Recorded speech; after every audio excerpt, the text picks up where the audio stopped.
Eccoci qui al punto a Telefriuli con il sindaco di Moimacco, Enrico Basardella, che è anche presidente della comunità del Friuli Orientale. Benvenuto sindaco. Buongiorno, grazie, buongiorno Enzo. Tutto bene? Tutto bene, sì, vedo anche lei in grande forma. C'è l'emergenza energia che condiziona un po' i bilanci di tutta l'amministrazione, quindi anche voi sarete costretti a fare qualche scelta un po' difficile, no? Mi pare. Sì, sì, purtroppo è un tema assolutamente di stretta attualità, sul quale ci siamo confrontati anche con diverse altre municipalità limitrofe. Ai noi le bollette sono di fatto raddoppiate nell'arco dell'anno e purtroppo i gestori che ci danno la corrente non sono disposti ad aspettare, quindi noi i soldi da qualche parte li dobbiamo trovare.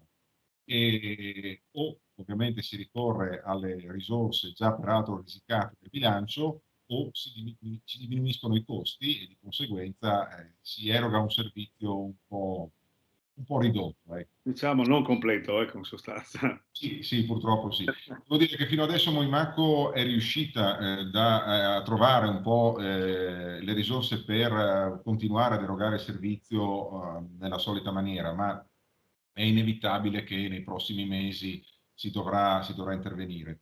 Non soltanto con i tanto declamati, vituperati spegnimenti, che in qualche caso credo saranno necessari ma non creeranno troppi problemi, ma soprattutto anche con l'accelerazione su alcuni investimenti di adeguamento, di efficientamento energetico che l'amministrazione aveva già evidentemente iniziato da tempo, ma adesso si richiede un'accelerazione. Insomma, fino adesso avevamo aspettato sempre di avere i contributi che annualmente vengono stanziati e adesso invece probabilmente investiremo risorse nostre per accelerare i tempi e beneficiare di conseguenza di quei risparmi che il LED, la Sì, perché tecnologia anche LED. i lavori pubblici, gli investimenti hanno bisogno un po' anche di continuità, no? Perché sicuramente anche le ditte aumenteranno i prezzi, insomma, c'è tutta una complicazione che le amministrazioni devono affrontare in prima persona. Oltre al problema delle famiglie e delle aziende, l'amministrazione deve dare i servizi, no? Per cui è un problema grosso, insomma. Speriamo che la regione, il governo, il nuovo governo, che tutti ci aspettiamo degli eventi straordinari, no? Cosa si aspetta il sindaco, per esempio, di Moimacco? Ma io mi auguro, prima che aspettarmi, effettivamente che vengano stanziate delle misure a sostegno dell'economia dei piccoli comuni in particolare che vanno molto in sofferenza rispetto a queste esigenze.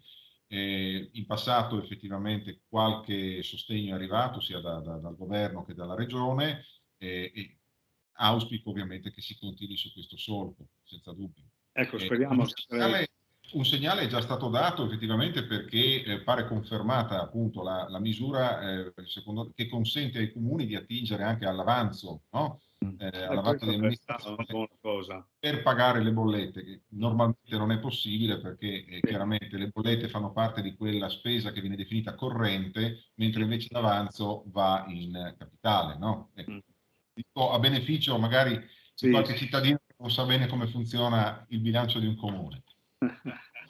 ma speriamo che la regione metta anche una mano sul portafoglio, oltre che sul cuore, no? Perché io ho visto che molti comuni hanno problemi anche di personale, proprio in maniera molto stretta, perché tra PNR e compagnia cantando, insomma, la gente va anche in pensione e quindi gli amministratori si trovano in front line, come si dice, in prima persona a firmare anche atti come posizione organizzativa e quant'altro. Quindi Mm. è un grosso problema, insomma, no?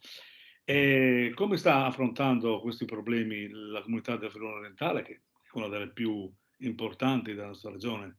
Beh, devo dire che la comunità costituisce di fatto una risposta a questo problema, una delle risposte, diciamo, al problema del turnover del personale nei vari comuni, che fortunatamente Moimacco ha superato, diciamo, seppur non senza difficoltà, diciamo così, ma che rimane di stretta attualità per diversi comuni del circondario. Ora, la comunità, come dicevo, costituisce una soluzione perché di fatto i comuni che ne fanno parte possono decidere di conferire dei servizi attualmente svolti dai comuni al nuovo ente, determinando di conseguenza tutta una serie di effetti benefici, no? Diciamo, il primo è evidentemente quello di creare uffici più strutturati che possono quindi affrontare le varie problematiche dei singoli servizi in maniera sistematica. C'è il discorso anche che un ufficio più numeroso può far fronte ad un pensionamento, ad una mobilità, senza che l'erogazione del servizio ne risenta, e c'è la possibilità di specializzare poi anche i dipendenti.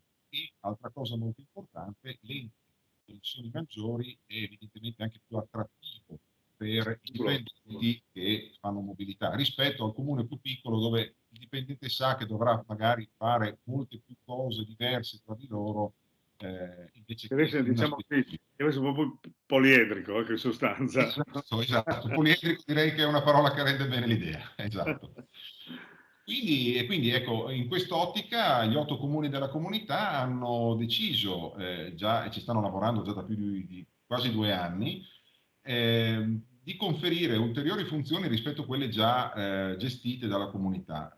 Se tutto va per il verso giusto, con l'inizio del 2023, infatti, anche il servizio di gestione dei tributi, gestione del personale, giuridica, economica, informatica, transizione digitale e per alcuni comuni che ancora non avevano portato anche la ragioneria, verranno gestiti dalla comunità del Friuli Orientale, la quale beneficerà del personale conferito dai comuni, e quindi lo daranno appunto alla comunità, la quale raggiungerà quasi i 70 dipendenti. Quindi Quindi un ente un'azienda di tutto rispetto, insomma. sì, sì, un ente veramente strutturato che, come dico, beh, l'abbiamo già visto con la polizia locale, abbiamo un corpo di 30 agenti, tra quelli diciamo, su strada e quelli amministrativi, che forniscono un servizio sul territorio che nessun comune, nemmeno quello più grande del circondario che è Cividale, poteva arrivare a fornire in questi termini. Sì, Perché sì, sì. ricordo che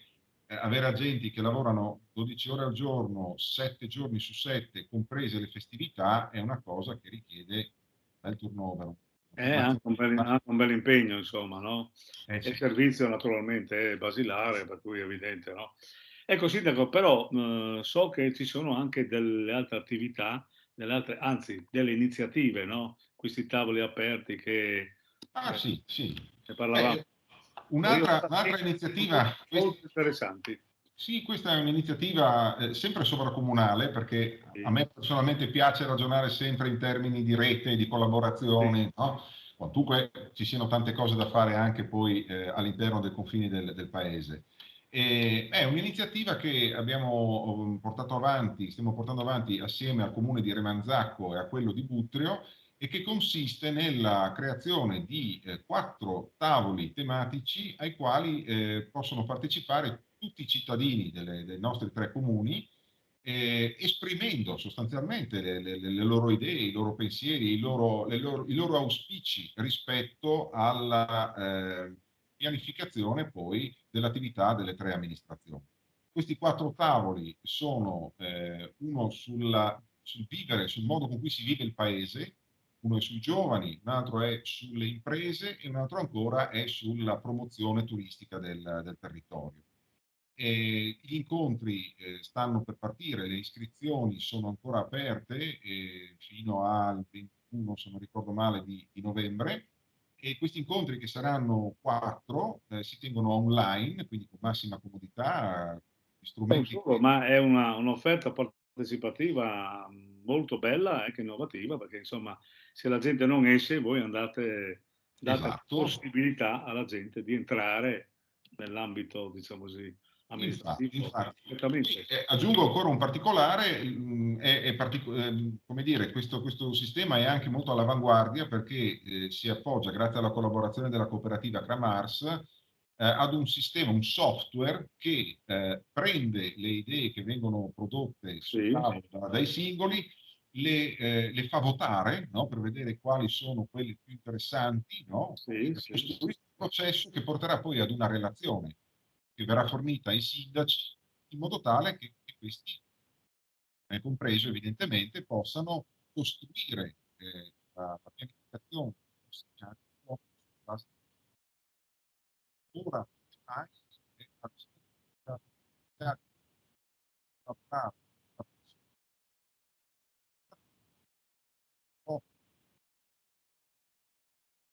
Beh, mi sembra anche che sia una grande comodità, insomma, perché il cittadino, stando tranquillamente a casa, può interloquire con il primo cittadino, con i primi cittadini e dire la sua in maniera, diciamo, molto easy, come si dice, perché qualche volta negli incontri partecipativi la gente ha un po' di ritrosia a parlare, cioè, invece magari lì è più nascosta al computer, dico io, qualche volta, no? Esatto, Ecco. esattamente. Beh, il personale, insomma, gli esperti appunto della cooperativa a cui ci appoggiamo hanno proprio la funzione anche di moderare questi tavoli, di favorire l'espressione delle persone che magari sono più timide, contenere un po' quelle che sono più espansive, diciamo così, e insomma il tutto a beneficio evidentemente Bene, della ma comunità. comunque il sindaco ci fa sapere come vanno le cose perché potrebbe essere veramente un prototipo da esportare, una bella iniziativa, faccio i complimenti perché evidentemente Grazie. vuol dire non solo la fantasia, ma la progettualità degli nostri amministratori ancora una volta si dimostra all'avanguardia. Ecco, quindi complimenti ancora. Caro sindaco, ci sono degli eventi in prossimità delle festività? Adesso la gente vuole uscire di nuovo perché ha avuto la pandemia, poi l'energia, vuol dimenticare un po', stare un po' assieme per... Nel nostro paese diciamo che prossimamente ci sarà un appuntamento ormai abituale organizzato dagli alpini, il Pursuit Day, no? Che Sì. è, diciamo veramente un'iniziativa che è entrata nel cuore delle persone, no? Proprio perché ci parla molto della tradizione e poi vabbè, è organizzata dagli alpini, quindi non può che essere apprezzata. Insomma, Poi, tradizione nella tradizione. sì, esatto, al quadrato, diciamo Al così. quadrato. Poi abbiamo invece i festeggiamenti natalizi, questi vengono celebrati con vabbè, un appuntamento anche questo consolidato nel tempo che è Auguri sotto l'albero, organizzato con la collaborazione della Proloco, in cui riceviamo ogni volta un albero di Natale, dono dei nostri gemellati austriaci del comune di Oventurn, e alla quale iniziativa già da un anno si è abbinata anche un'altra bella idea, insomma, della Proloco, che è un fil di cour par Nadal, un altro albero di Natale fatto però integralmente all'uncinetto. Ah, bello. È alto Anche, 5 anche metri. singolare, perché non tutti E possono... infatti, invito tutti anche nei comuni limitrofi a venire a vedere questo lavoro che veramente merita, perché è fatto da dei riquadri fatti all'uncinetto, quindi a mano, uniti tutti quanti insieme, no, a creare questo cono che ricopre l'albero di Natale acceso e attorno al quale poi la Proloco organizza anche un mercatino. Anche questo merita di essere Bene, allora visto e invitiamo visitato. tutti a venire proprio a Moimacco a vedere queste nuove iniziative. Io ringrazio il sindaco per la sua disponibilità, naturalmente anche È per un le piacere. informazioni molto interessanti che ci ha dato. Naturalmente alla prossima, sindaco, sempre benvenuto nella mia trasmissione qui a Telefriuli. È sempre un piacere, Enzo, grazie mille e a risentirci presto. Mandi, mandi. Mandi.